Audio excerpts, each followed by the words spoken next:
يا أيها البدر المسافر في الفلك هل لي بأن أرقى إليك لأسألك من ذا الذي أهداك أجمل صورة وحباك نورا في الفضاء وجملك تزهو النجوم ببدرها وقت الحلك وتباهيا يسمو بياضا كالملك تزهو النجوم ببدرها وقت الحلك. Bismillah sahabat Nirwana 2 TV.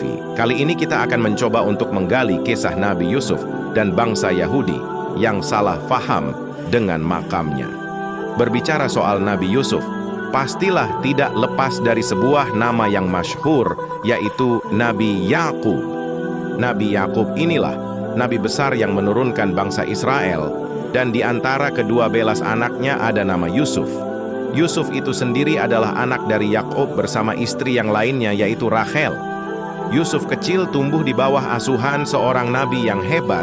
Yusuf adalah anak yang paling disayangi oleh bapaknya dibandingkan dengan saudara-saudaranya yang lain. Maka wajarlah timbul kecemburuan saudara-saudara Yusuf, yaitu kakak-kakaknya.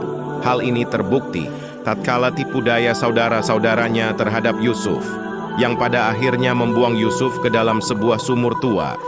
Namun sebelum kita lanjutkan kisah ini, yuk kita klik tombol subscribe-nya agar channel ini berkembang dan bermanfaat buat kita semua, pemirsa Nirwana 2 TV. Sebagaimana kita ketahui bersama, pada akhirnya Yusuf adalah salah satu perantauan yang sukses. Di masanya beliau bisa menjadi seorang menteri di kerajaan besar di Mesir. Namun tidak serta-merta beliau mendapat hadiah tersebut. Semua diawali dengan pengorbanan dan penderitaan. Kebanyakan manusia hanya silau dengan hasil seseorang yang sukses dalam usaha atau karirnya. Namun pastilah siapa yang mau dan tertarik tatkala diceritakan proses mendapatkannya. Padahal banyak orang besar dan sukses pastilah menempuh jalan yang tidak enak, sebagaimana kisah Yusuf kecil yang dibuang di dalam sumur oleh saudara-saudaranya. Belum lagi mereka itu harus berbohong kepada ayahnya, yang seorang pemimpin atau seorang nabi.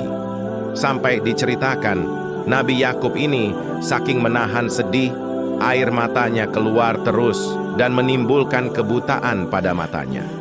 Walaupun beliau mengikhlaskan kehilangan anaknya, namun rasa sedih tetap ada sebagai bukti manusia biasa. Lalu nasib Yusuf setelah itu adalah ditolong oleh para pedagang yang akan pergi ke Mesir. Yusuf akhirnya diperjualbelikan sebagai budak. Padahal Yusuf adalah anak yang paling syoleh di antara saudara-saudaranya dan juga seseorang yang dianugerahi wajah yang sangat tampan. Awal perantauan Nabi Yusuf pada akhirnya dibawa oleh sekelompok musafir menuju Mesir. Di sanalah mulai Yusuf diperjualbelikan.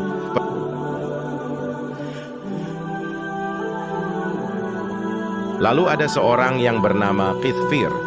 Dia adalah salah seorang pembesar bangsawan Mesir. Ketika Yusuf di rumah tuannya, dia diperlakukan dengan baik, apalagi setelah Kithfir melihat Yusuf rajin membantu baik sama keluarganya ataupun orang lain. Dari sifat baiknya itu, lalu Yusuf pun dianggap menjadi bagian keluarganya. Yusuf pun tumbuh besar menjadi orang yang sangat ganteng dan rupawan, hingga banyak menghipnotis para kaum Hawa di Mesir. Pada suatu saat berita itu terdengar di istana kerajaan. Zulaikhah pun penasaran dan akhirnya mengundang Yusuf ke istana. Pada suatu saat setan mulai menggoda mereka berdua. Namun Yusuf dengan keimanannya bisa lepas dari peristiwa itu. Walaupun saat itu Yusuf juga tergoda dengan ajakan Zulaikhah. Karena kecewa kepada Yusuf, Zulaikhah pun memfitnah keluarga Kithfir dengan memutarbalikkan fakta. Lalu Zulaikhah pun tidak puas dengan usahanya untuk menjatuhkan Yusuf yang tak bisa ditaklukkannya itu, sampai bikin kontes untuk melihat wajah Yusuf dengan mengundang para wanita pembesar kerjaan. Sampai pada akhirnya Yusuf pun terfitnah dan masuk penjara.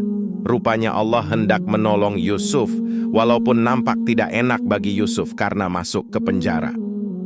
Di balik kesolehan Nabi Yusuf, ternyata beliau juga ahli untuk mentafsirkan mimpi.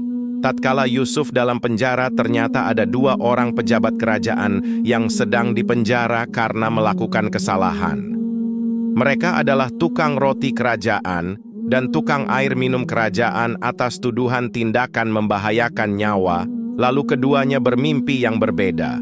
Mulailah Yusuf mencoba untuk mentakwil mimpi mereka dengan mengatakan akan ada salah satu dari 2 yang akan keluar penjara dan satunya akan mendapatkan hukuman yang berat atas kejahatannya. Lalu terbuktilah ucapan Yusuf dengan dikeluarkannya salah satu di antara penghuni penjara tersebut. Suatu saat Raja Mesir Al-Walid, dia adalah raja yang baik dan bijaksana, namun hatinya lagi gundah karena sebuah mimpi. Maka seseorang yang pernah ditakwil mimpinya itu teringat dengan Yusuf yang pernah menjadi satu penghuni penjara. Lalu orang tersebut pun menanyakan perihal mimpi itu dan kemudian meminta izin kepada raja untuk pergi menemui Yusuf yang masih di penjara. Datang tukang air kerajaan itu ke Yusuf dan bertanya soal mimpi sang raja yang membuatnya risau itu. Lalu Nabi Yusuf pun mulai menafsirkan perihal mimpi tersebut. Beliau Yusuf menuturkan bahwa akan datang masa kemakmuran di Mesir. Selama 7 tahun kemudian akan menyusul masa paceklik selama 7 tahun. Disampaikanlah hasil tawil Nabi Yusuf itu kepada raja, dan raja pun mempercayainya hingga raja menanyakan kembali ke Yusuf apa yang harus dilakukan setelahnya. Yusuf pun memerintahkan agar membuat irigasi dan menanam gandum dan lain-lain sebanyak-banyaknya agar ketika masa paceklik datang, kebutuhan setok gandum tidak terpengaruh. Raja pun senang dengan saran Yusuf, dan pada akhirnya Yusuf pun diberi jabatan sebagai Menteri Perekonomian di kerajaan tersebut, menggantikan Qithfir yang telah memenjarakan Yusuf tanpa kesalahan. Pada akhirnya Yusuf juga dinikahkan dengan Julaikha, seorang wanita yang sangat cantik dan pandai. Tumbuhlah kerajaan Mesir yang kuat dan makmur selama Yusuf menjabat sebagai menteri di sana, lalu dibawalah saudara-saudara Yusuf yang dahulu mencelakakannya. Itulah sifat Nabi Yusuf yang jauh dari pendendam, padahal beliau memegang kekuasaan saat itu. Kaum Bani Israel pun hidup makmur di Mesir, hingga pada akhirnya Yusuf wafat. Wafatnya Nabi Yusuf ini menorehkan luka yang dalam baik buat bangsa Mesir dan bangsa Israel eksodus dari Palestina. Saatnya mereka bingung dan berebut jasad Nabi Yusuf akan dikebumikan di mana. Bagi warga Mesir ingin beliau dikubur tanah Mesir agar menjadi berkah. Lalu bagi Bani Israel ingin Yusuf dibawa ke Palestina agar menjadi berkah juga tanah Palestina, karena manusia saat itu meyakini Nabi Yusuf sumber keberkahan dan kemakmuran. Akhirnya didapati kesepakatan agar Nabi Yusuf dikebumikan di tengah sungai Nil, yang mana air sungai Nil itu akan mengalir tanah-tanah baik di Mesir atau sebagian ke Palestina saat itu. Tahun demi tahun berlalu, masa ke masa sudah menyisakan sejarahnya.